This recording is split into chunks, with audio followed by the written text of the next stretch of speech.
This is Rowena Dooley asking Sol citizens to report for duty.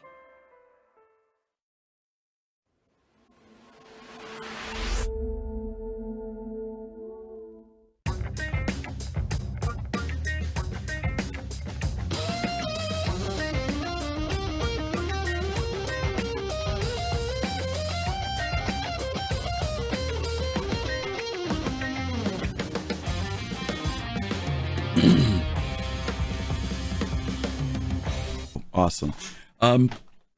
We are today titling today's Soul Voices Ep.20, and you're gonna find out why we're calling it that. Had some interesting videos and conversations that were put out this week regarding Star Citizen game balancing, things of that nature.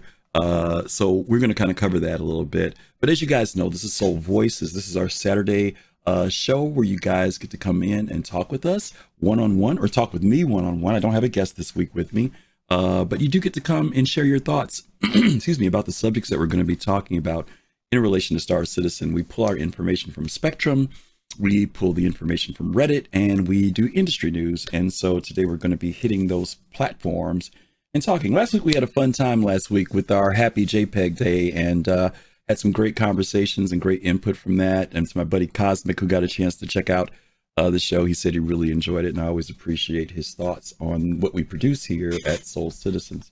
So I want to say welcome to everybody, and thank you guys for finding time on a Saturday afternoon to spend it with us. Let's jump into it. I see some cool folks out there in the audience. I see Red Baron is here, Fist is here, Fastcard is here, Pops is here, G Sharp is here. Awesome. Zombie Pig. Hey, Zombie Pig. Good to see you. Thank you again, guys, for spending a Saturday afternoon with us. Let me see what we're going to do here real quick. Yeah, we're going to jump into it. Okay, let's get into the very first topic. This one came from Spectrum, and let's see what the title of it is. Do I have it here? I think I do. Oh no, I have to change to this. Let's do that first. There we go. All right. Now, I want to really get some feedback on this one. This is from Spectrum by Andy. Is it Andy DeSim or something along those lines? CIG, the game is not ready for 100 plus server caps. Now, this caught my eye because, most of the people in the community have been pretty excited about the fact that we have finally moved from 50, 60 players on the server up to over 100. And I was a little taken back when I saw this. I was like, okay, I'm going to, take a look at this and see, what is this person saying? What is it about being over 100 players that has gotten this person worked up? So I'm going to read this to you guys. And then, of course, if you have some thoughts on it, I'd love to have you come in and talk to me about it, okay? So here we go. It says CIG. Excuse me. I'm so sorry, guys. My throat is all clogged up here. I just got finished having a very late lunch, and so I'm still clearing my throat with my food. Ever since 3.17.2 got the increased server caps, they've been 30Ks galore all the time. Yesterday's patch doesn't improve anything in that aspect. CIG, I'm sure you have all the server health and behavior metrics at hand. Why are 100 plus servers still a thing? 100 players, plus per server is still a thing. From what I personally experienced, about 70 to 75 is where things are still kind of running smooth. And anything above that count always results in the usual sluggish rubber bandy performance that culminates with an inevitable 30K. Why don't you just set a hard cap of 75 and be done with it? What's the point of 100 and even 120 players in the servers that will inevitably crash for everybody? Boy, I got folks who already have hopped into the queue to come talk to me about this. So I'm not going to share my thoughts on this yet. I'm going to hear from you guys first and hear what you have to say. Then I'll give you my 2 cents on it. Because I was reading, I don't know who came in first, whether it was Pops or Red Baron. So I'm going to bring in Pops first, because I'm going to bring in Age Before Beauty, Red Baron, if that's okay. All right. And let him kick us off this week, and then we'll go from there. Pops, you there? Is Pops? Yes, I am. Oh, okay, there he is. Okay, hey, how are you? Can you hear me? Yes, I hear you. How are you? I hear you, Pops. Okay. If you don't hear me, Cool. do you hear Thank me? you. Pops, you there? Yeah. Yeah. You Well, I hear you through. are you getting a Not delay? in the studio. Oh, through the stream. Oh, you're not. Oh, that's Yeah. strange. Oh, okay, hold on. Oh, you're right. I'm not Yeah. lighting up in Discord at all. Mhm. Hold on one second. You know, I told you this was like Gremlin Day. All the technical stuff decided to happen. Why am I not coming through there? Okay, Pops, I'll tell you what. Don't wait on me. You know what the question is. Go ahead and hit it. Mhm. Okay. Well, if we had a stream from Mr. Benoit, and he really kind of touched on it and saying that what's going on is that when they have something in-house on the cloud, it's much different than having it live. So they're collecting data. They need to get this information out. So, not out, but they need to collect this information so that they can move forward, like he said, to server meshing. So it's going to be bugs. It's going to be things that they need to discover. The purpose of the alpha testing is to eventually put out a better product, but that's never automatic. It's never automatic. Okay. Pops, I'm going to ask you to bear with me real quick. I'm going to do a quick reset of Discord. So I know you're getting the message a little delayed, but I just want you to know we're going to disappear for 1 second. Okay. Absolutely.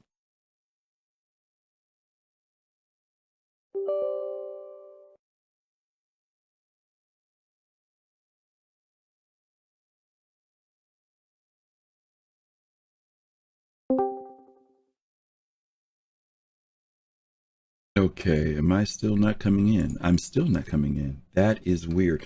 Okay, for some reason I'm coming through on the stream, but not coming through in Discord. So, Pops, yes, you're absolutely right. Benoit did talk about this. It is, I really appreciate your point too, that people have, well, I shouldn't say people, some people have forgotten that this is about testing.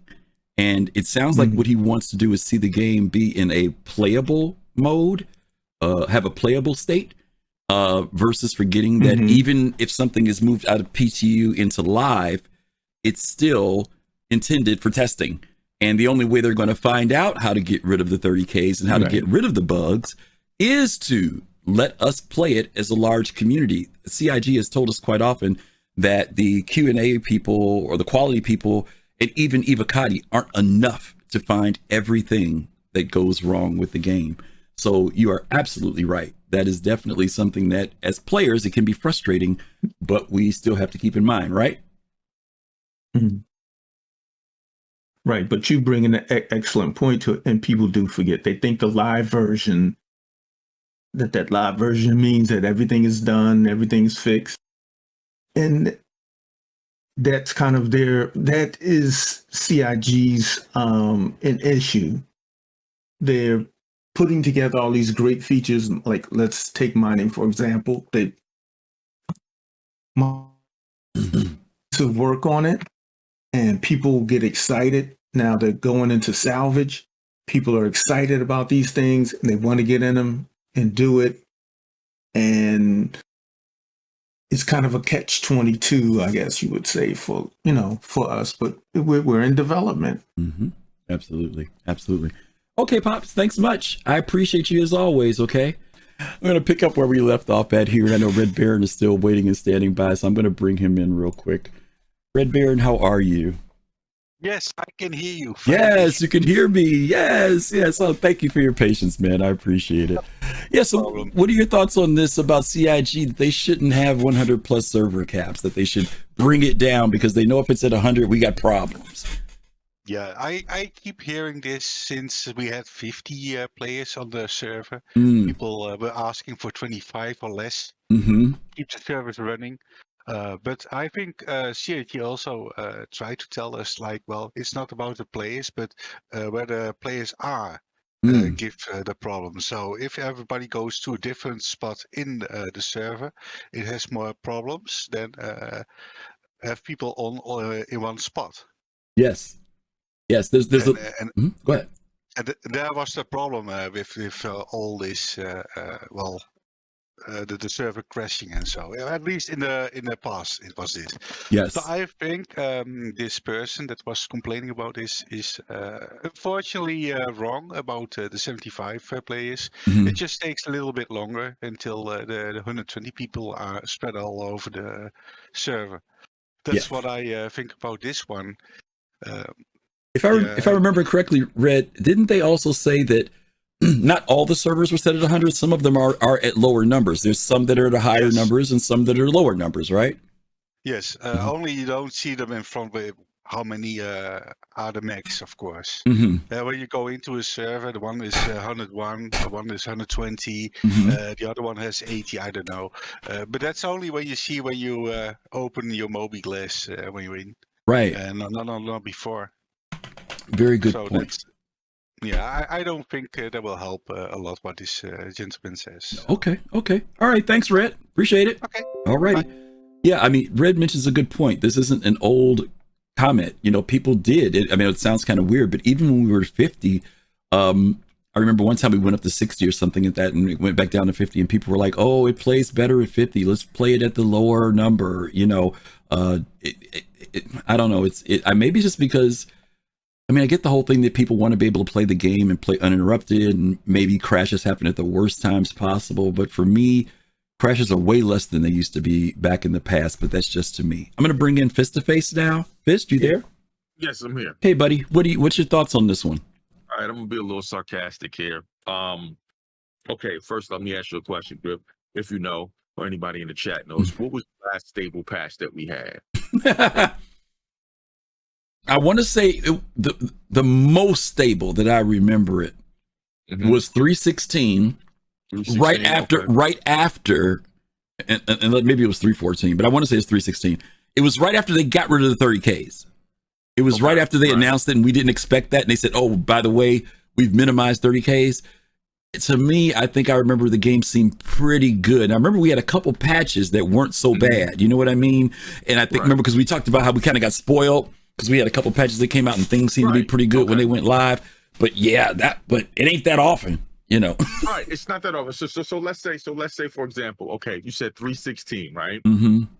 So 316 was the last fairly stable patch. And if I'm listening to this gentleman's question, well, why raise it to 100 player caps or 100 player plus? Because the game is now unstable for him and his gameplay. Well, let's just stay at 316. Don't add anything. Don't improve the game. Don't add any content. Let's just stay right there. And I'm being sarcastic towards this question. Let's just stay right there. And I want that person think about that for a minute. So how is the game going to progress? Right? If you don't push anything. Yeah.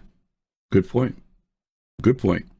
If we just let it stay where it is, right? I mean, so help me understand. Like Red Baron said, I'd say patch 1.0. That was the best stable, right? You know what I mean? So if you sit back and say to yourself, okay, so let's even say from 316 when we had player counts at 50 players, right? What was the last stable patch before that?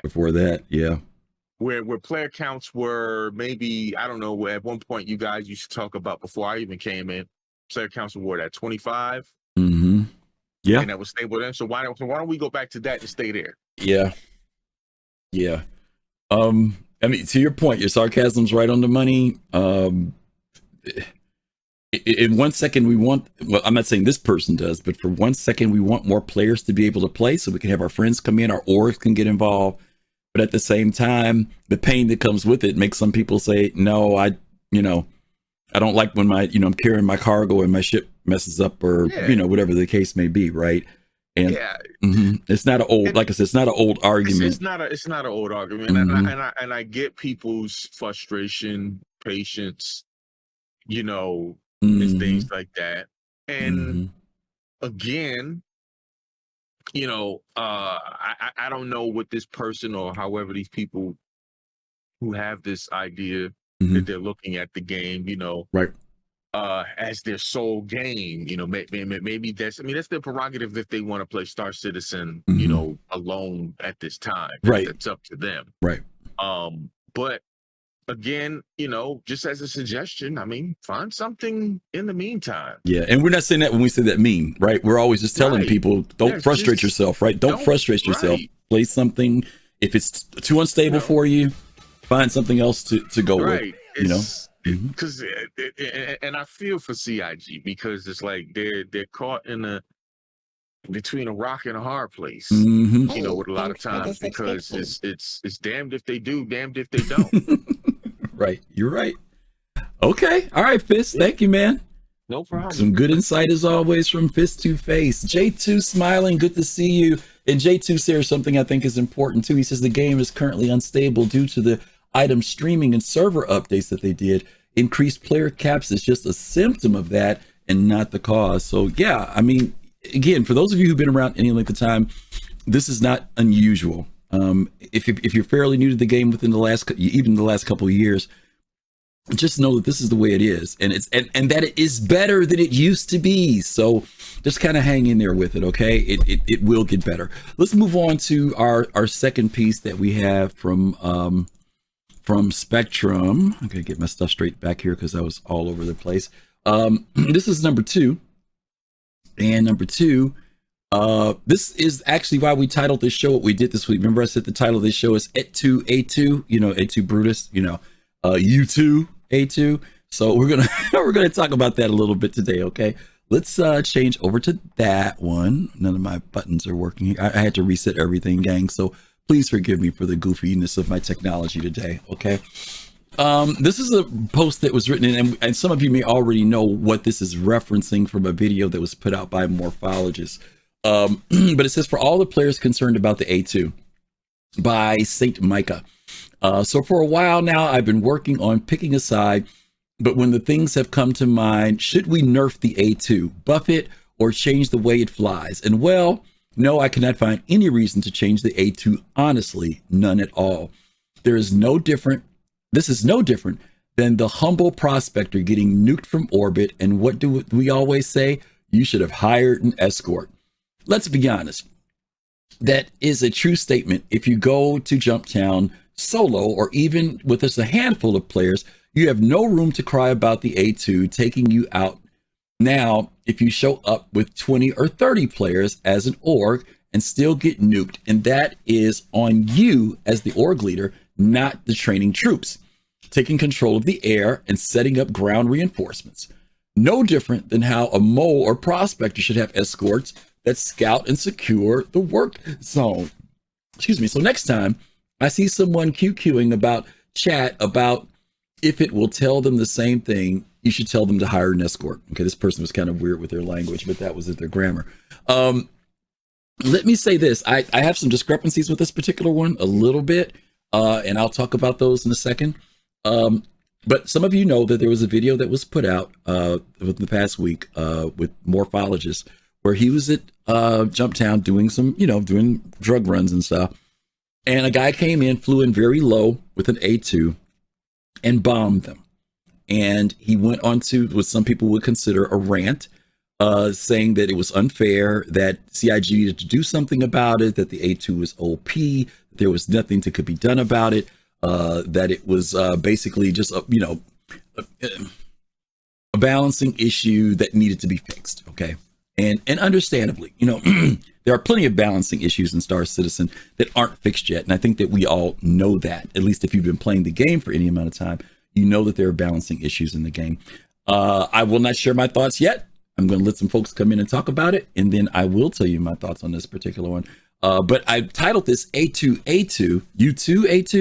A2, because this isn't the first ship or the first scenario that someone has brought up and said, hey, this is OP.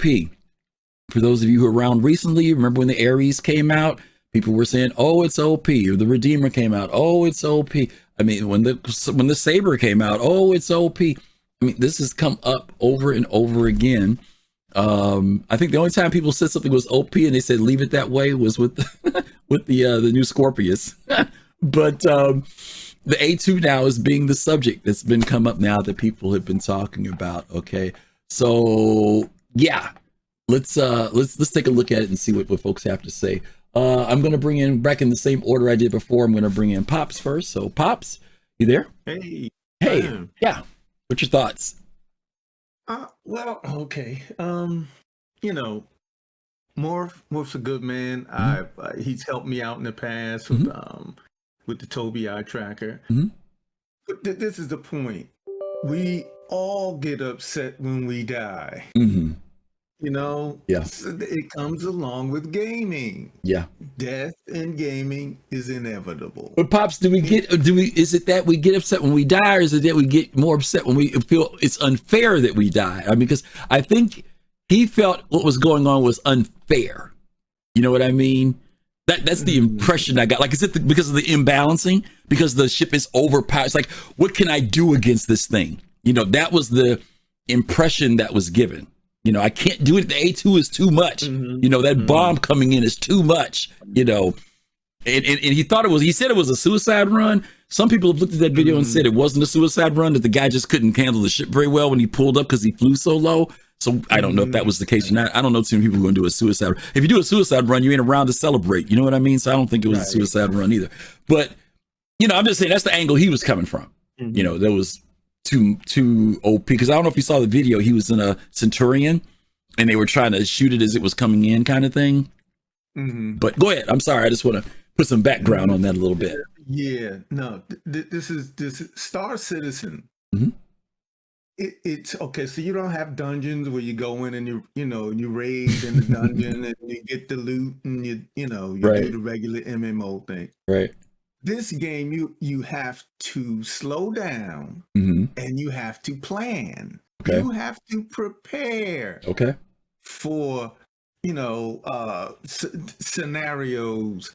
So you can't just to jump in and just say, hey, today I'm going to make a lot of money. You might get away with it, but you have to get used to planning. You have to get used to sitting down with your org. Okay, this is what we're going to do. Who's going to watch over this? What is the race? The Daymar rally race. They learned that. Okay. Right? The first few times they did it, and then they got security. They started putting out the word, let's give people for security to handle. So you've got to learn. You've got to take this game. You've got to plan ahead and think. You've got to have your I believe you mentioned it earlier, your Overwatch. I'll call it right now. Overwatch. Okay. People. Okay. This is what you have to plan for. Okay. Planning. You're saying planning is key, is what you're saying, basically. Exactly. Planning. You said escorting. Escorts. Yeah. That's what the person in the post posted suggested, that you need to have escorts or whatever with you. Okay. Right. All right, Pops. Okay. All right. Thank you, man. Okay. Great thoughts as always from Pops the man. Y'all know Pops, he gives it to you straight. Let's bring in Red Baron next. Red, you there? Yes. Yeah. Well, I think in this case, this guy, I think he's right. There should not be much crying about this A2 bombing out Jumptown. Town is a PvP zone. Second of all, well, there are a couple of tactics, or at least try to mitigate this problem. Like you go have a few scouts there. They say like, okay, there's A2 incoming, everybody out, so you don't get bombed. Or have good enough pilots that shoot it out of the sky before it's even getting there in danger. That's also something you can do. But I think the A2 shouldn't be nerfed because someone is telling Zoe that, oh, you had a bad day. Yeah, that's also possible. But I don't think it's the ship's fault in this case. They should just keep it like this. Else, we get this Ares problem, right? I mean, the Ares, almost no one is using it because it has been nerfed into oblivion. The Redeemer is okay now. Yeah. And I think, what was another one? nerfed like years ago, the Super Hornet. Super Hornet, yeah. It used to be the king of arena command. I Right. don't know if you can still remember it. Right. Oh yeah. But everybody was yelling for a nerf because it was too dangerous. King of the hill, and they nerfed it, and then nobody touched it anymore. So that's that. So and now it has to be buffed a bit until it's actually worth touching it again. So, you know, you mentioned something, Red Bear, and I ask you a quick question, and we'll bring in Fist. Because I wonder if nerfing is psychological. Let me explain by what I mean by that. Okay. Yeah. You mentioned back to the Super Hornet because I remember that, right? Yes. And you said something after that that's important to me. You said that once they nerfed it, nobody messed with it anymore. The Saber, once they nerfed it, nobody messed with it anymore. The Ares, once they nerfed it, nobody messed with it anymore. The Redeemer, people didn't mess with. So my question is this. Is it that people only mess with it because it is OP? And once the ship is brought down to a different level of balancing, instead of players figuring out, how do I use this now, even though it's not as powerful as it used to be, but it's still a capable ship?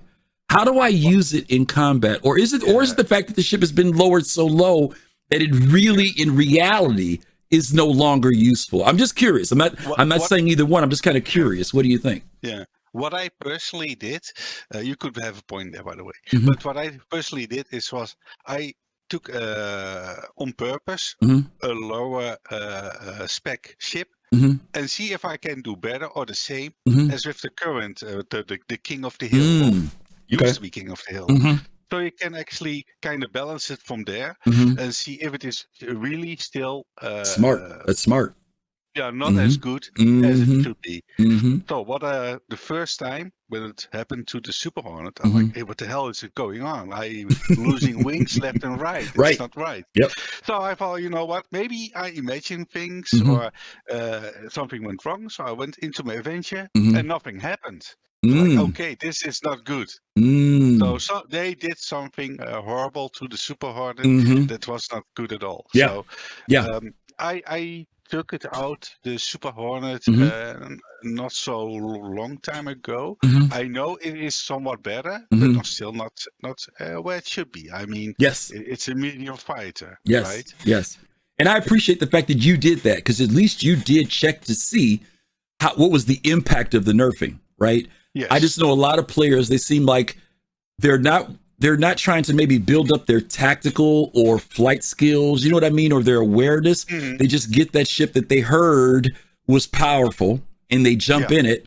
And then when they hear about the nerf or when they see that it doesn't react the same as it did before, then all of a sudden their response is the ship is no good. You know what I mean? And so I appreciate what you did, because you said, well, let me see. Let's test this out. And I'm just curious as to how many players take that much effort, or whether they just get on the nerf bandwagon, you know, and say, oh, it just got nerfed, you know, and that's it. So some people just go indeed what you say, like on the spectrum, and they say it's nerfed, and didn't check. But it's very easy to check it. Go in one of your ships that is not touched for a long while. See how you fare in that ship, and then go back to that other ship that they have touched it, and then you can actually see if your skills are not up to par. Let's say that. Yeah. Good point. Good point. Thank you, Red. Red also, I love Red comes in. He has nice perspective on stuff. Thank you, Red. Let's bring in Fist, and then we're going to bring in our buddy J2. Fist, you there? Hey, what's up? Hey, yeah. What's your thoughts on this one about the A2? I know we talked about this the other day because the subject came up. We were playing Icarus, Black Sky Legion, and a gentleman was talking about it, and he brought up a good point, which is basically I have to kind of go back to, basic combat, rules of engagements, whatever you want to call it, area operations, 101. Jumptown, you're at a you're at a location where everybody's going to be concentrated at. So the A2 is perfect for that. So when you go there and do that mission or whatever it is, the first and foremost ship that should be on your mind as defense is what? the A2 because it is designed for that. So to nerf it, I feel like, wait a minute, how can you nerf something that's designed for that type of tactical use? Yeah. That makes no sense to me. Yeah. You know, because can I say this real quick too, Fist? You know, we're just talking with Red Baron. He was talking about what does it take to examine a ship tactically, right? And you just said, here's a ship that's designed with this as its strength, right? Or its purpose. But people also forget that the A2 is designed with a vulnerability. And the vulnerability of that ship is actually coming at it from above. All of its defenses and everything are underneath it. And even then, you got to have 5 people in that sucker to really defend it, right? But because of its hull strength, you know, it's you know, the level of what it would take to take it down, it is designed that its vulnerability is to come at that sucker from the top. And someone said this earlier. It was you in the last one. You're talking about your Overwatch or Pops. You're talking about the Overwatch. Right. You may not be able to have people on the ground that could watch that. Maybe from the ground isn't the way you attack it. It's having 2 or 3 fighters above atmosphere scanning, looking for an A2 flying in, right? Exactly. We already which said the A2 would never see, right? The A2 would never see it. Never see it. The A2 shouldn't even come near the AO. Yeah. Because Overwatch should have caught that from, I don't know what the radar ping is on it, the signature that you could pick up on an A2 from a distance. You know what? Moriaki just answered your question. He says you can see an A2 40K out. 40K out. Wow. So there's no, and here's again, and I know this kind of goes back to the Morphologist rant video, but I gotta say shout out to Morph, but listen, you kind of broke, I guess you could say, combat rules of engagements, whatever you want to call it, 101. That's 101 right there. You know, because the A2 is the first and foremost ship you should be defending against on that mission. Right. Good point. You know, good point. Absolutely. And I really appreciate the fact that you say that here we are talking about a ship, nerfing a ship when it's doing what it's designed to do. Exactly. That's a powerful thought in relation to this. It is designed to do those runs like that. Thankfully, look at it this way, Fist. Thank God the freaking buildings are bunkered enough that you can be inside and not get wiped out. Because if it exactly, because wait till that comes in play. Wait till that comes in play. Wait till your homestead is like, you know what I mean? Exactly. If it ain't strengthened, bomb strengthened. Right. Exactly. You know? Yeah. Because if you're mad now about that, wait till oh my goodness. Yeah, which is a soft target. Soft target. Forget it, right? Exactly. Okay. All right, Fist. Thank you, man. Bringing some good wisdom to the table there. Last but not least, let's bring in J2, and then I'm going to have a little conversation with him, and then we're going to go on. J2, you there? Yes, I am. Hey, buddy, long time. How you been? I'm all right, man. I'm all right. Good. Okay, what you got for us? I don't know. Fist and I were up in the queue. We said, you know, we both had a lot of the same feelings, said a lot of the same stuff. You know, so he pretty much said a lot of what I wanted to say. You know, it baffled. You know, when Jumptown is not running, how often do you see an A2 in the verse? You know, you don't. This is the one use case for that ship. And, you know, a lot of people, well, I know a fair amount of people that own them, and they're, you know, they're one of the more expensive ships. So these people that the owners of this ship have a single use case, and you want to nerf it and take it away from them. Not to, you know, just that's exactly what this is designed for. It's, you know, it can suck. I think in particular, the point that Morph was trying to make, Morphologist, was about the suicide bombing, which is argumentative. You know, I mean, that's akin to, you know, pad ramming someone. Right. You know, a suicide bombing of any sort. Anytime you're ramming your ship into someone else, taking out your own ship in order to take them out, and also, you know, killing yourself in the process. Well, that's sort of a cheesy, somewhat underhanded mechanic, if you ask me, and one that is not going to last. You know, when we talk about balance in Star Citizen, there are so many game systems that simply have not been added yet. They're just not implemented, and many of the mechanics incorporated in these systems will do quite a bit to mitigate the problematic areas in the other systems. Mm-hmm. Particularly in this case, you're looking at a more robust law and criminality system. Yep. And a more robust Death of a Spaceman and healing system. Yep. Both of these things would do wonders to make death more consequential and, make people think twice before they're going to, suicide ram. Absolutely. No, you're, and that, beyond that, of all the myriad of things wrong with Star Citizen and complaints that people have, how hard Morph went at this, and the fact that just this one thing is what he chose as his hill to die on, that's kind of baffling to me. That's a good point. Very good point. Thank you, J2. All right, J2, and thanks for, it's good to see you too, by the way. It's good to see you again, you man. too, brother. Thank you. Always good to be here. Appreciate you. All right, I will say this, and I'm going to close out my thoughts on it, and maybe I'm wrong. Maybe I'm wrong on these. One, when I watched Morph's video, I felt he was frustrated. That was one of the first things. He doesn't rant like that usually. So I felt like he was frustrated. Two, he's a content creator. And if he's trying to get information for content for his videos, and I'm not sure if he was live at the time when he did it, whether he was or not, I'm sure he was recording because obviously he showed it to us.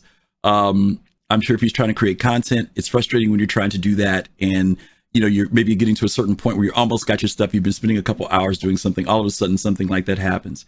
You can laugh it off and say, okay, look at what happened, or you can get frustrated because of the time you invested. Number three, because of who Morphologist is, I guarantee you, somebody saw his name in the contact list and saw he was in game. And maybe if he was streaming, decided to stream snipe him, saw that he was there, and decided to go there and basically take advantage of that because he was Morphologist for no other reason. Those could have all been factors that led to that.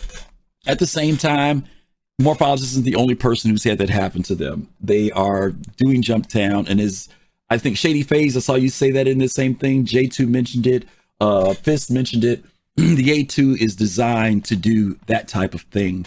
The question is whether or not players have figured out even the solutions that he was giving for fixing it. He was talking about using the eclipse, but you'd have to have multiple eclipses from different directions, and there's no way to try. I don't even think that was the way to fix it. I know an eclipse can take it out, but I don't think even what he was coming up with was the proper way to defend yourself against it. One last point I do want to mention is this.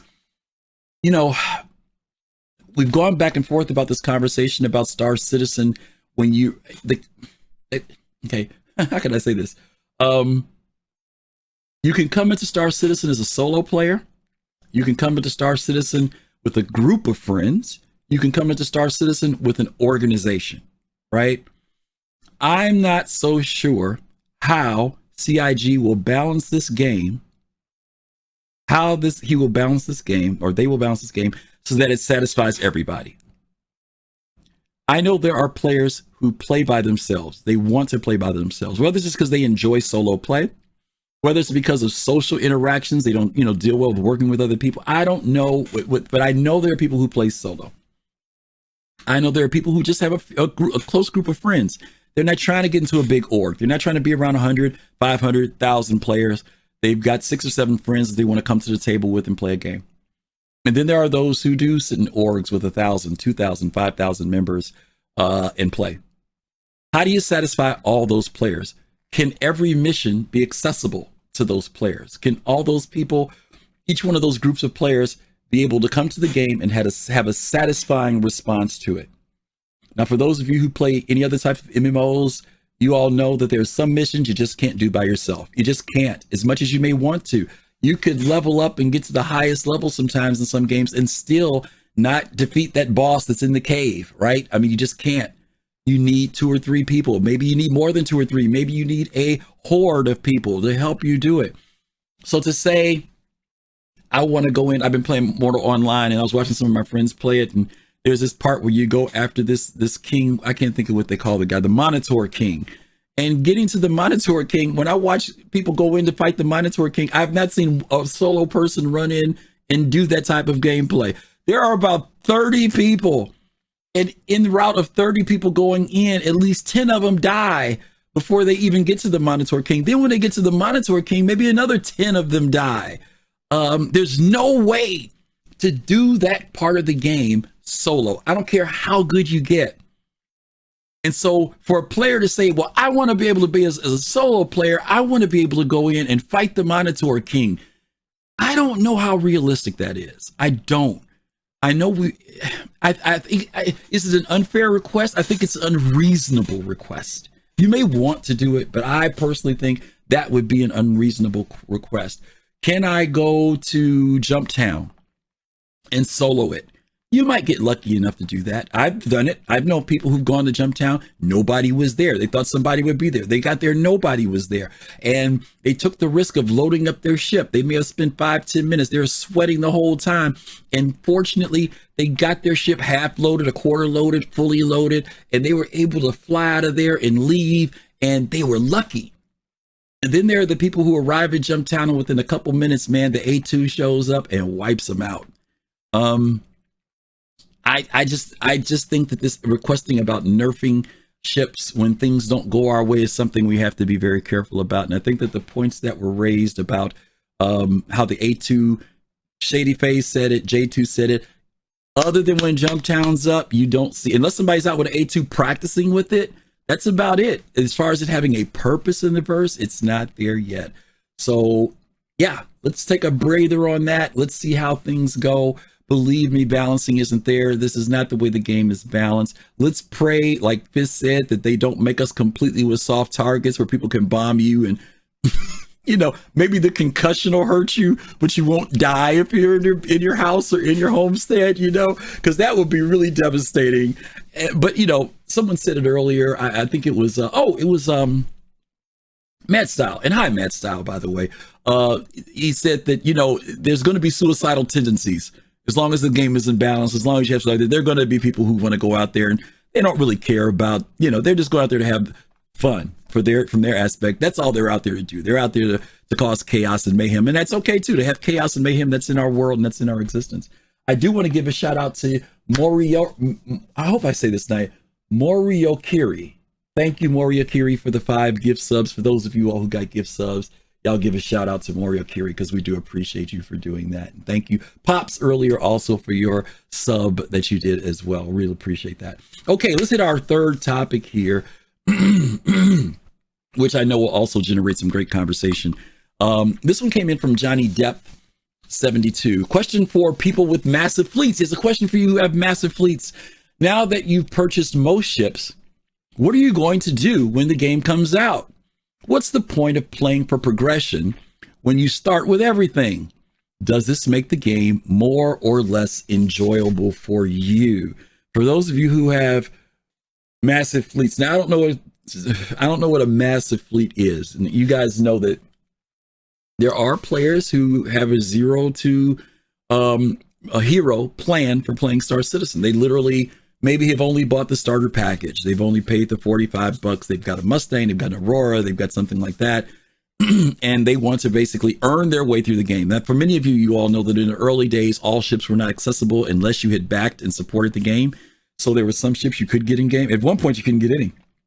Then eventually they started making it where you could go to the rental places and rent ships. And then eventually you could earn the ships in game. Now I want to say that virtually every ship in the game is a ship that you can get just from using game credits and working toward it. This person asked this question about progression.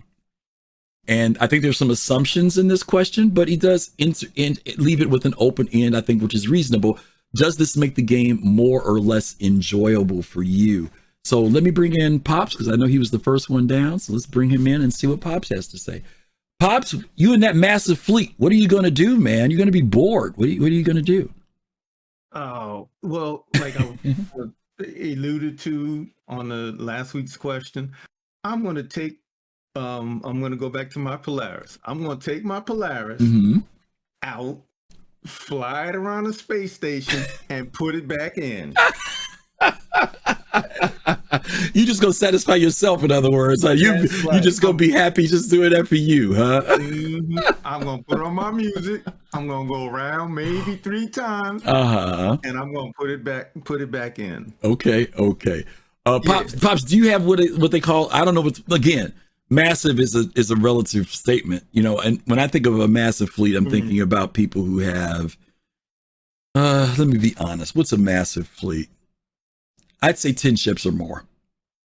Yeah, well, I'd say 10 don't ships or understand. more. Yeah, You know. I'm probably close to it, Okay. but I probably will melt one or two of those and break it back down. Okay. Not my chat. Just so you guys know, I know what massive fleet is in the sense of there are people who literally have hundreds of ships. I get that, but a lot of those ships are repeater ships. They may have 3 Auroras, 4 this, 3 Hercules. I'm talking about just as far as classes of ships, different types of ships. That's what I mean by when I say massive. But I believe me, 10 isn't massive because I know there are people who have. I won't say how many I have, but I know there are people who have 50 ships and above easily. So, so go ahead, Pops. To me, that's a choice. Mm-hmm. It's not going to get you further in the game than anyone else because it's like I mentioned my Polaris. Mm-hmm. I forget how many people. I think it's 20 people on that. 20, 25, I think. On a Polaris? I think. No, way less than that. You can. I think the staffing on a Polaris is like what, 6 to 8 guys? Is it 24 on a Polaris? Are you serious, Red Baron? That's as much as an Idris. Okay. Does anybody know what the number is on the crew, max crew?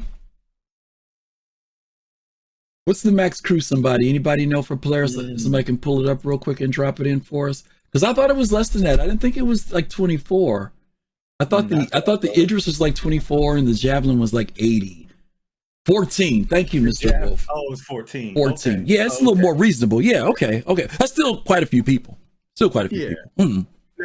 Now let's shoot up to the Javelin, the biggest one we can buy. Thanks, Shady. Mm-hmm. 80 people. Now, you don't have to have 80 people to run that ship, completely, but let's leave it at 80. Mm-hmm. If I own a Javelin, I've got to get 80 people. So it's not like we're gonna climb in that ship and take over the universe. First of all, the universe that they're planning to make is way too big. That ship is gonna be one little thing over here in that corner, and it is, and you gotta. I mean, there's the expense. Yeah. Bringing out ships like that, like I said, in my Polaris, I'll probably be able to afford to go around 3 times, and I got to put it away because So let me ask you this, possibly, because you have the Polaris, you didn't work for it, you didn't earn it, you didn't grind for it. Will that take away some of the? Because that's the question. Does that make the game less or more enjoyable for you? Do you feel it's more enjoyable because you do own it and you're ready to go at the beginning, or do you feel it's less enjoyable because you didn't spend several weeks or months eventually getting to have it? This is my enjoyment. Okay. Of my Polaris. I have it. Mm-hmm. I can get on it. I can walk around. I can look in all the little corners of the ship. I can find out everything I need to know. So when I do take it out eventually, I know it. Okay. And it's the fun factor is the people that you hang out with. Okay. In your ship while you're doing whatever you decide to do. If you're in the A2, if you got a fleet, to me, that's where the fun factor really lies. It's not really in one specific ship. If you're in a mole, if you're, in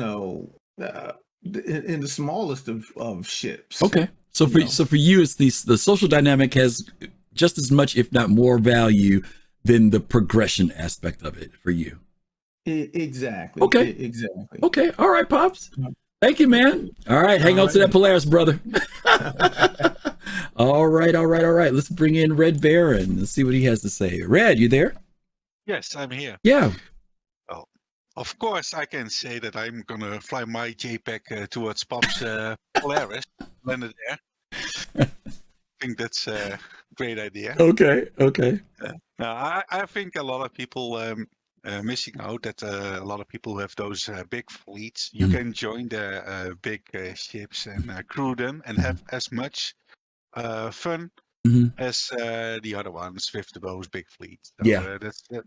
And I'm also agreeing with him. It's also about the social aspect. A lot of MMOs lost their social aspect, and kind of Star Citizen gives it kind of back again. Yeah, I agree. I think that Chris Roberts, it's deliberate. You know what I mean? He's deliberately trying to make that a part of the game, not just an aside to it, but he does really want people to cooperate and play together. I think that's part of the plan. Yeah. Some people feel forced, but don't worry. Just ask for new friends in chat. You will be able to do it, and then you can fly the JPEGs together. It's pretty fun. Okay. Yeah. All right, Red. Thank you. All right, let's bring in Fist and see what he has to say. Fist, you there? Hey, how are you? Yeah, what you got, man? Oh, I thought you were gonna pull in J2. He was there before me. Oh, J2 was here. All right, I'll bring J2 in first. Hold on, I'll bring him in. Hang on. I couldn't tell who was here first, so no, it's all right. Why won't this thing let me grab you? There you go. Okay, let me bring J2 in first. Okay. And I actually had a question for J2, which is why I was holding him, but I'll go ahead and ask it now. J2, you there? I am here. Yeah, give me your thoughts, man. Well, let me start with ships are not the progression for me. They're a tool that I need to progress. For me, the progression will be building up whatever industry I choose to, make my name in the game, building up my reputation amongst other players with what services I can provide to them. And as far as, what's going to be enjoyable, it's me and the people like me that have a bunch of ships and more importantly bigger ships that are going to be the people that are on day one hanging out at Port Olisar, Port Tressler, wherever, screaming, looking for group, need 8 gunners and 2 engineers. So all those guys that just have Auroras and Mustangs can actually earn a little bit of cash to upgrade their ships, and they can progress. We those of us that have large fleets, we're enabling the progression of people that don't. And I honestly, like I said, ships is not the progression for me. They're a tool I need in order to progress. Can I throw something at you, J2? Like I said, I had a couple questions for you. Absolutely. One of them I want to throw at you is because you mentioned about those of us who have larger ships. I think that there's an aspect of this game, based on how we've played games in the past, there's this subconscious assumption that when I take my Polaris out, because it's a big ship, that it is also that there's no risk. When you take out your big ship, there's a certain level of risk as the owner that you're taking that ship out, right? I mean, sure, the crew is on there. Absolutely. Those people with the like you said, the Mustang and the Aurora, they get on, but you are actually taking the financial risk of even taking that ship out, right? The bigger your ship, the bigger the target for some people in some people's heads, right?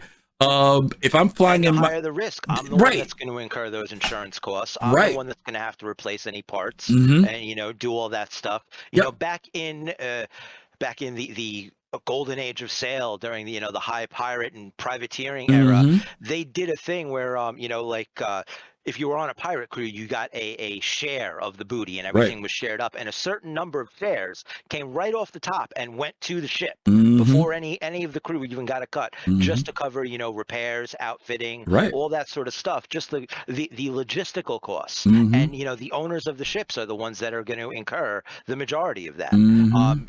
Some of us, if depending on how they with the current system, it's all on us. It's all on the owners of the ship. I mean, unless your crew wants to be nice and tip you back some of the money that they earned on the missions that you all just ran together. But in the current system, the way the mission payout thing is set up, it's that way. Hopefully, in the future, we get a more robust, fleshed out system where we can kind of manage things like that, particularly with orgs, so that, I know orgs in the past, in other games that I've been members of, have mostly dealt with like donations from members to keep the org coffers up, but a lot of other orgs will do attacks, or a certain amount of your missions go right to the org, or just stuff right off the top like that. And currently we don't have those mechanics in game to deal with stuff like that. But until we get them, and if we get them, and once we do get them, depending on how they fleshed out, it's going to be the ship owner that incurs the risk and the cost of, just doing business. That's the thing that new players or players that don't have as much of an emotional, intellectual, financial investment in the game, they're going to come in. They're the guys that, only have a Mustang or an Aurora. They want to jump in the game and, run a couple missions and then go to bed. You know, they don't want to be doing this. Then there are other people that want to live in this verse and, make more of a thing out of it. They get off that the logistical part and organizing events and large operations and things like that. That's the gameplay for them, and progressing through that, like that's their game progression. Whereas you'll start with a crew of 5 people and work your way up to managing 100 people and making billions of dollars, billions of UEC mining, and selling your mined materials to other orgs and things like that. That's the gameplay I'm looking for, and that's where my progression we're going to lie. I love that. I love that. Ships for me are just the tool to get there, right? The stepping stone to get there, and I really like that. Even having the ship now, like it gives me a small jump start on some of that because obviously I don't have to grind to get the ship, right? But for the most part, building up an industry, day one when live comes out, we're still all going to be starting from scratch. There you go. We're still going to have a limited amount of UEC. We're not going to have bases. We're not going to have the only assets that we will have are the ships. Yep. No. So I mean, it's gonna give some of us a slight leg up, but I don't see it as the massive leg up that a lot of people do. Yeah. And even getting that leg up, bigger ships, you require larger crews, which means you need other people to get this stuff done. I was thinking about something you said. I'm just going to pick a mid-sized ship, right? The Starfarer. And let's say I've got a Starfarer in my hangar. And I say, I'm going to get the leg up on the guy with the Aurora because I'm going to go out and, start fueling people. That's what I know people are going to need fuel. So I'm going to go fueling. It costs freaking almost 700,000 credits to fill the thing up with fuel. 700,000. That's what I'm saying. Where's that going to come from on day one? You know what I'm saying? I mean, exactly. So even if I've got that sucker, not to mention take it out once, how much fuel you're going to spend and come back. And if I've only got, I'm just picking a number, 10,000 in my bank when I start out, that's it. I flew that Starfarer once. Now I got to go make some money before I can even take it out, let alone put fuel in it, quantanium and everything else. So you're right. Day one is not going to be the way people think it is. And if the game still works in the same current way, whereas that ship will start off on a planet, you're going to spend that entire first tank of fuel just getting out of atmosphere. You're right. You're absolutely right. Take it out, drive it around the block, and park it. Right. That's going to be about it. Exactly. So there's no pulling out the Orion on day one. You're starting in prospectors and moles and building up a little cushion. Yep. Before you start pulling out these big ones, and the same thing, like you were saying with the big ships.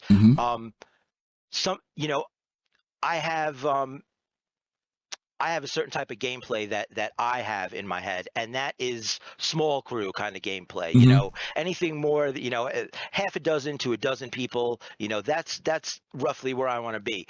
Bigger ships than that, that's like I don't own the Hammerhead that's the one ship that I own that takes the most crew. And I feel like, even though it's got 6 turrets, I feel like to fully man a Hammerhead, you need 10 people. Yeah. You got 6 turrets, you got a pilot, a co-pilot, and 2 engineers. There you go. That's a solid Hammerhead crew for me. Yeah, that's right. 10 people, and anything beyond that is much more than I want to manage.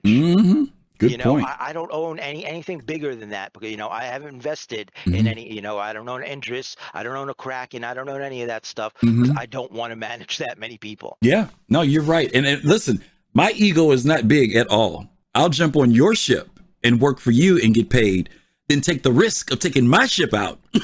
That's just me. Exactly. I have no problem. Dude, if you're going to pay me, if you're willing to take on all that, and you mentioned it, the risk, the repairs, the maintenance, the fuel, blah, blah. If I don't have to think about all that, but if I can go in and have a game experience and enjoy myself and work with a bunch of people, and at the end of the day, you send me my cut through the little money thingy, dude, I am having fun. I really am. Even though I've got those ships sitting in my hand, don't get me wrong, there will be those days when I was like, you know what? I think I want to go ahead and take it out. But even then, more than likely, I probably won't even be piloting it. You know what I mean? I might let somebody else hire somebody else to pilot it. Maybe I want to do engineering on that ship that day. Maybe actually I might even feel more comfortable engineering on my own ship, making sure that it stays in good shape, than trusting somebody else who might neglect taking care of stuff on the ship. You know what I mean? All types of gameplay. You know, one of the things that I want to do the most is I want to pull out my Endeavor and hook up the particle accelerator and start engineering really cool parts. Yes. You know, but if I'm tied up back in the shop working on that particle accelerator, somebody else has got to be flying the ship. There you go. So there you go. It's all about what you want to do at that given time. And there are nights, you know, well, I'll jump in the game, you know, as it is, and run around with a few people where I'm happy being in the pilot seat and running the ship. Got some guys in the turrets. Cool, I'm happy. But then there's those nights when I don't want to think about all that, and I just want to shoot stuff. So you know, those are the nights when we say, all right, Griff, we're taking your ship tonight. Okay, J2. Thank you, man. Good stuff. J2 will take my ship. Okay, all right, let's bring Fist in now. Fist, you there? Yes, I'm here. What's up? Okay, buddy, what you got?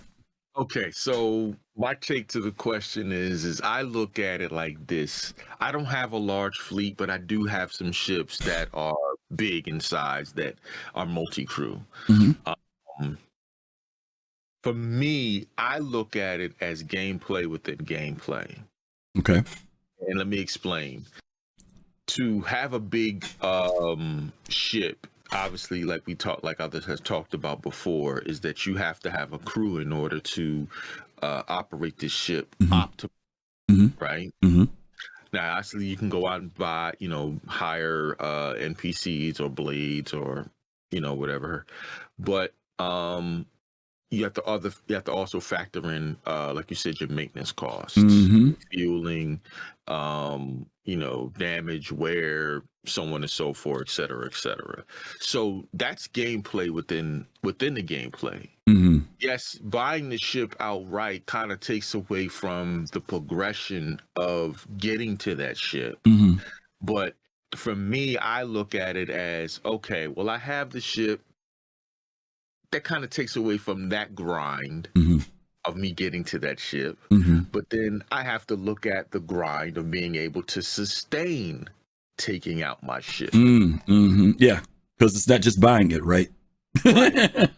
Exactly. So I have to, because I eventually, for me, I bought an Orion. I want to be able to take out my Orion and sustain my Orion to be sitting out in space doing what it's supposed to be doing. You know? Yeah. You know, and how am I going to be able to do that? Well, I got to have an org. You know, that's an org ship. So whether or not if I take out mine or somebody else in the org takes out theirs, the mines can be as backup. You know, for the org to make that money, because obviously, you know, I look at it, you know, for me, that ship is the money maker to really fund me to go explore. Okay. You know. And be able to see the verse, because that takes money. Yes. Absolutely. And as you know, that's why I have my, you know, I always joke around about it, but my luxury account and my regular account, my blue collar account pays for my white collar ship. So that's and you're exactly right. And that's what made me think about when I had a conversation with my dad the other day. I'm not the other day, but a while back. That I had to say, you know what, that we're going to have multiple accounts. Because you're going to have to think about, well, what is this account going to be able to do? And if this account is going to be over here in this system, making the money doing this, and I want to go explore on a brand new and all of that stuff, then I'm going to have another account to be able to do that. It gives you a little bit more flexibility. Absolutely. Exactly. And let's say, you know, you or other friends may say, you know, hey, listen, we're over here in so-and-so system and we want to go do this do this operation. And I'm way over here in, let's say, Van Duel space. You know what I mean? How am I going to do that? Or do you even want to stop whatever it was you were doing in Van Duel space, because you actually do want to go hang out with those friends, but dude, I'm in the middle of my mining operation. You know, I finally got this spot in Van Duel space where nobody's messing with me. Do I want to give that up in this moment, you know, to come hang out with y'all? Don't get me wrong. I want to hang out with y'all, but dude, I hear you. That's a real good point. That's a real good point. Like I said again, it kind of goes back to me from the question that's being asked. I see it as a progression to get to where I want to be at in the game. Good point. You know, good point. Yeah, and that's my view on it. Okay. All right, Fist. Thank you. You know, I appreciate the fact that both Fist and J2 talked about progression. You know, progression is, and this is where I was talking about I had some issues with the question. This person assumes that progression for every player is the grind, is the getting the ship. And for some people, that's not the progression at all. For some people, the progression will be their reputation. For some people, the progression will be being able to accomplish certain missions. For some people, progression may be the fact of the social dynamic of the game. Progression can be different for everybody. I'm going to bring in Admiral Kusanagi, talk with him a little bit, because I'll talk to you a little bit about my attitudes toward what happens when you buy ships ahead of time, or when you back the game, which is another subject that we can talk about too. Admiral Kusanagi, you there? Yes, sir, I am. Hey, Admiral, how are you? What's your thoughts about this with the people with massive fleets? Well, I'll post mine since I can actually do that. So okay. This is mine. I'll just post it here in chat so people can take a look at it. Okay. And I can just kind of go over it real quick and talk about, say that we'll just stick with the right side. Right, and these took me quite a while. I've been following the game since like early 2016. So okay. I do have a pretty decent. Hopefully you guys are checking in on this. If you guys can see it, I'll try to put it on the screen as well. But go ahead, Admiral. We're listening. So when I look at, say, cargo, and let's just say we're just doing cargo missions, right? So we have to, like you guys have talked about, we have to get reputation for stuff. You know, we're not going to take out a Hull D and expect it to be able to do these like big missions right off the bat, because we don't have any reputation to do that. So especially like we see, like, you know, you do like a mission now, you get like 8,000 UEC for it, AUEC.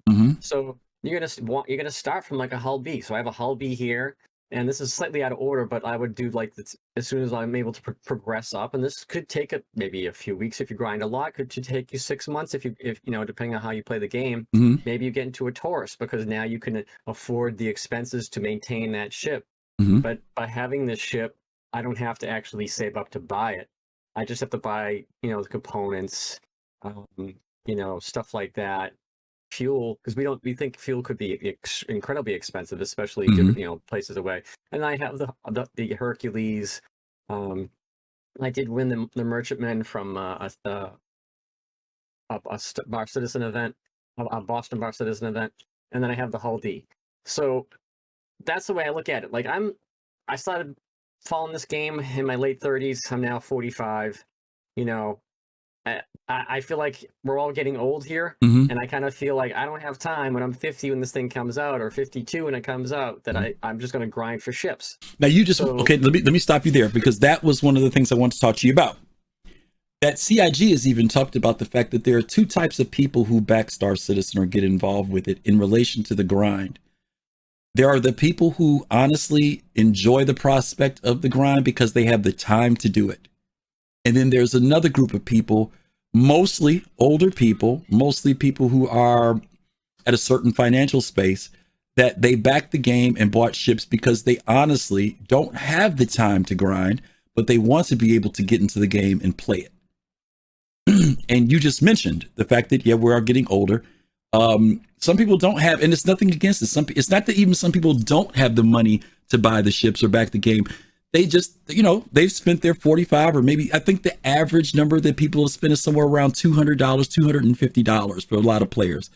We always hear about the whales and the big people, but the game is not made up of whales. It's more people who have spent that kind of middle ground money, but they're willing to progress for working for their ships. And then there are other people like myself. I am retired. I have, like you, I've been backing this game since 2013. I've been around a long time, and my funds have gone toward not only backing it, but being able to, when I want to play the game, step into the game, get some friends and do some stuff. And I don't want to, neither can I afford to, spend so much time grinding for progression. I just don't have that type of time. Okay. So I appreciate the fact that you mentioned that about the time that the time you've invested, your age, and your general attitude toward when you want to be able to approach the game. So go ahead. Yeah, it puts the nail on the head right there. It's just, you look at, I look at the amount of like, oh, you know, you gotta spend time on this character over here, and then like, oh, I want to do you know, fighting tonight, so I'm going to spend time on this character over in this system and do this or that, and you have to get your, you know, your reputation, you know, up on each one of these different characters you're talking about. Like personally, I just want to be able to use one character and create that, you know, character that gets old and maybe has a limp, you know, in the future playing the game, and if they pass away eventually, then I have to deal with that. And that's kind of like one of the original visions of playing the PU that kind of like we've gotten away from. Or people have forgotten about. People have forgotten about that. Certainly forgotten about it. Especially, I think, you know, certainly with this new, you know, we can just beam your soul back to a different body type of thing. It kind of like got away from it. But I just think like J2 said, like people aren't going to be taking the Idris out from, you know, day one. I know they will. But I think when they get the bill to refuel it, they're going to be like, that's right. Does anybody have any money to you know, where are we getting the money from? Can you loan me 100,000 at the gas tank, right? I know people do like cargo missions. I know that there's like missions you can do, like bunker missions. You can make like 90K. That's like a lot of grinding to get to that levels so you're able to select that mission. And until you can get to that, you're not going to be pulling out big ships. That's really not. I mean, I've got a Gladius that's still on there because like that's probably a great ship to have, especially early on. You know, I've got it's just the things that are multi-crew and things you could just do by yourself. And I even have your little. I have your Soul Citizens SRV there on there as well. Thank you, Soul Citizens. Thank you. Very cool. Very cool. No, that's the way I look at it. I just want. It's going to take time to do stuff, and it's going to take a lot of money and expenses that we don't know about. And again, to have to grind to buy these ships is just an expense I don't want to worry about. And I spent a lot of money on ships, probably too much. But whatever. I just I want that F8 though eventually, but it might take a few more years. But just you try to watch your wallet when you can. No, good point, Admiral. All right, thank you very much, man. Thanks for having me. Appreciate you. All right, I do want to say this too, and Admiral kind of touched on a great point here. You notice that he didn't talk about buying or acquiring ships so that he could beat down everybody or so that he could get to the end of game. And in fact, nobody who came into here, Pops, J2, Fist, nobody talked about purchasing these fleets, as the person calls them, you know, these massive fleets. Nobody talked about it from the perspective, the win. They talked about the experience. They talked about the social dynamic. They talked about being able to progress in other areas that had nothing to do with, you know, bigger is better. What they talked about was they saw it as a means to opening more aspects of gameplay. And I think quite often people would assume, because of the way games have been designed over the last couple of decades, that if you get a bigger ship, it's all about conquering the person who has less than you or beating down the other players. Admiral had an Idris up there. He didn't say, oh, I got the Idris so that I could blow away every ship that came into the game. That wasn't it. And I think that are assumptions that are being made about Star Citizen that it's going to fall into that category that many games in the past have fallen into, or even the type of gameplay that players have fallen into in the past. I don't think that's what Star Citizen is about. And I think we've talked about this before, that we think that there are going to be players who are going to find out over time, some in a good way. Some of them may be turned off by the fact that it's not about that. It's not if I pay $1,000 or $1,500 for that Idris, only to find out that when I take the Idris out, it costs me, I don't know, 4 million in credits just to go out and do a mission. You know, every time I take this out, I've got to spend 4 million. Or are you telling me that when my ship gets disabled, it's going to cost me 11 million to replace the components and put it back to normal? You know, there's all these other responsibilities and dynamics that will come up with these. You know, when I say massive, I'm only thinking, I know you're saying massive fleets, but I'm also thinking about massive ships. But even if you have a massive fleet, we've said this before, you can only fly one ship at a time. I don't care if you're Legatus, you can only fly one ship at a time. It doesn't make a difference. And if you're Legatus and you want to take out your gold 600i executive edition, be aware there are going to be haters. Do you really want to take it out? You know, and it is, you know, yeah, it's nice. What does it mean to take it out? What does it mean to take out that Kraken that, you know, in order to truly defend it, you've got to have dozens of people in there. Yeah, you could take 8 people out. Yeah, but you know you're going to be vulnerable too. So what does it mean to take that Kraken out and say, I got to get 24 people at a minimum? I love J2's thing. I want him to go to a Kraken. He took the Hammerhead, very common ship. But he said, for me to feel comfortable in my ships, that I feel I've minimized my risk to the investment that I've put in, I need 10 people on my Hammerhead. That is the way people are going to have to be thinking, not the fact that, oh, minimum crew 6. Okay, let's go. I got 6 people. You're going to find out what happens when you go out with a minimum crew.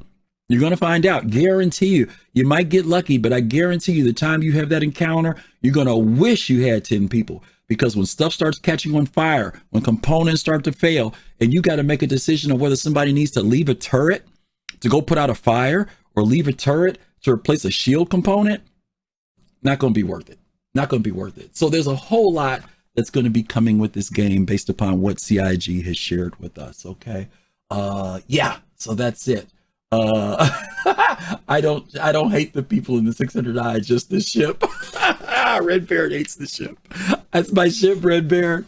Okay, listen, we've had a lot of great commentary today and folks who dropped in with us. You know, as we get past the parts with Spectrum and Reddit, that was from Reddit, by the way. We do want to hit one more point, and we usually talk about something from the industry. And what I wanted to talk to you guys about is something we talked about this on our Thursday show, but I just want to mention it again because while I was on Reddit, I just saw a lot of reaction to what was going on. In fact, when Admiral Kusanagi came in, he showed us his fleet.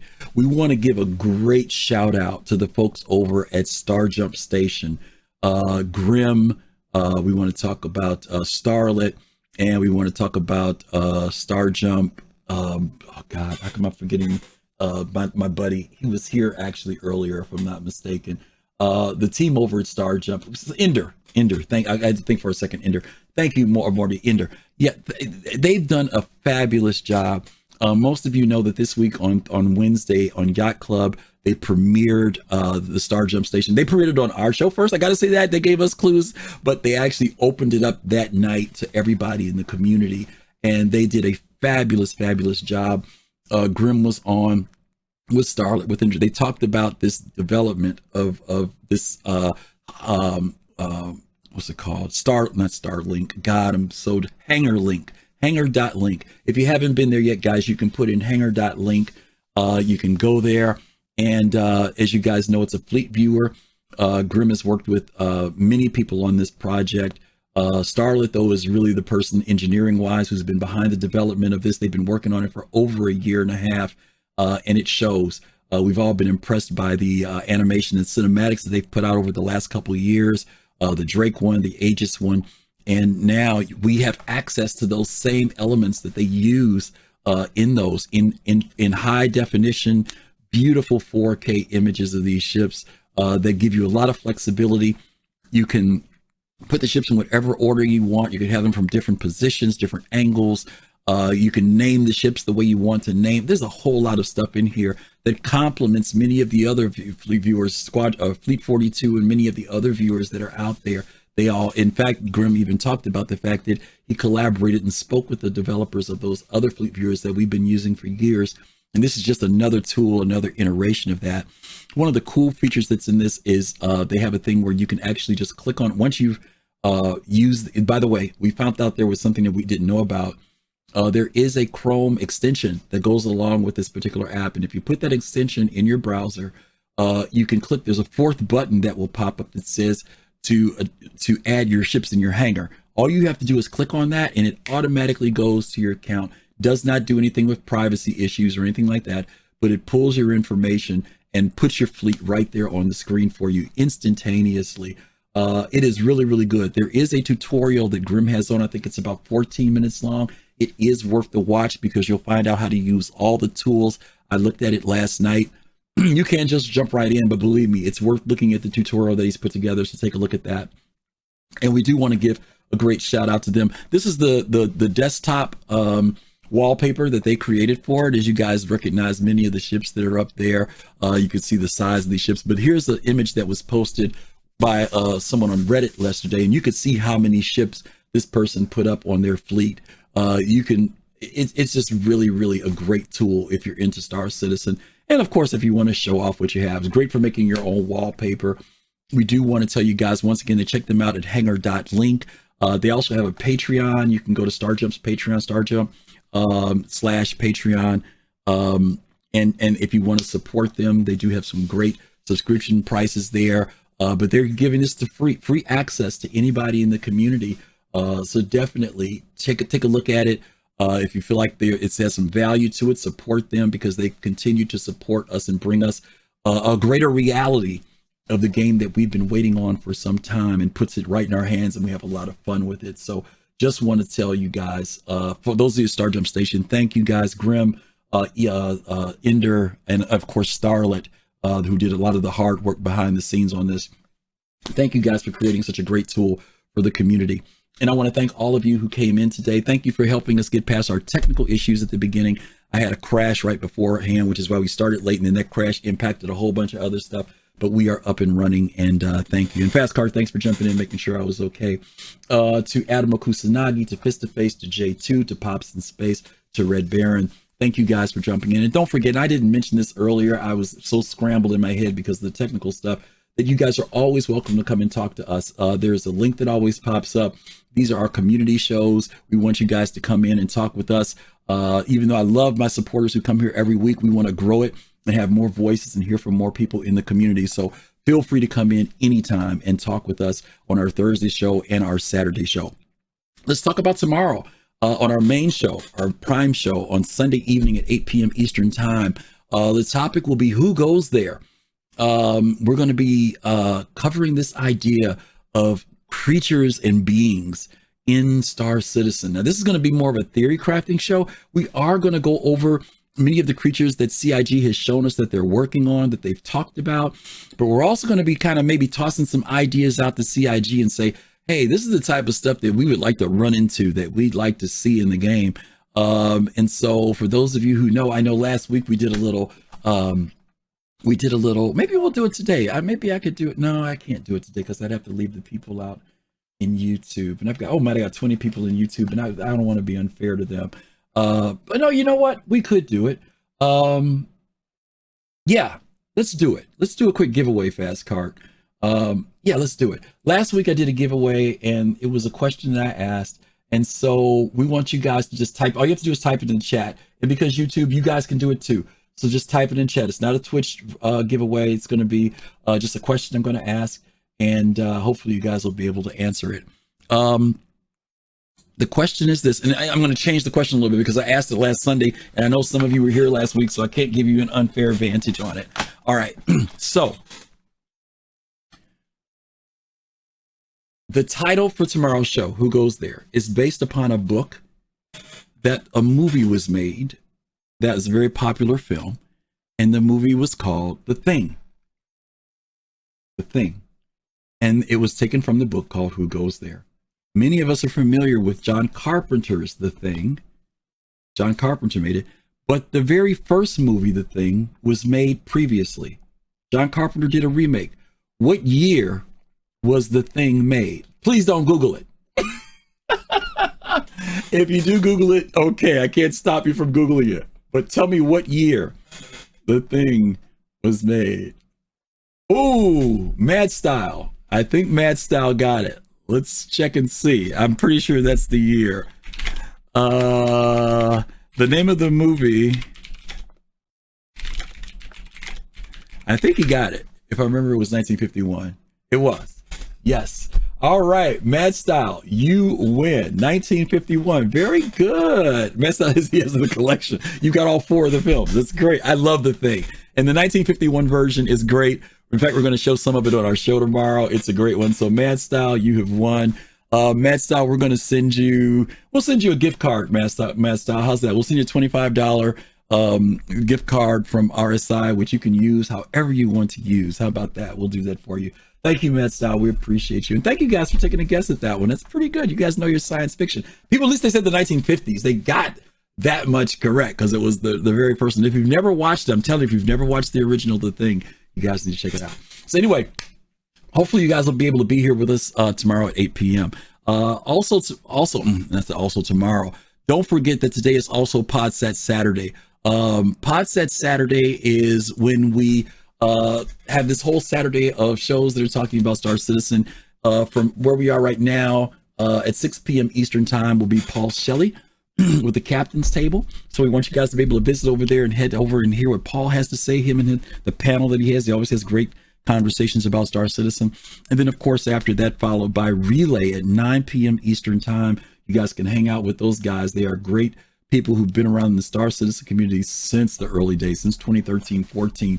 But they've been around from the early days of Imperial News Network, INN, and now Relay Station. So you guys check them out when you guys get time, and hopefully give them all a shout when you see them when you get there.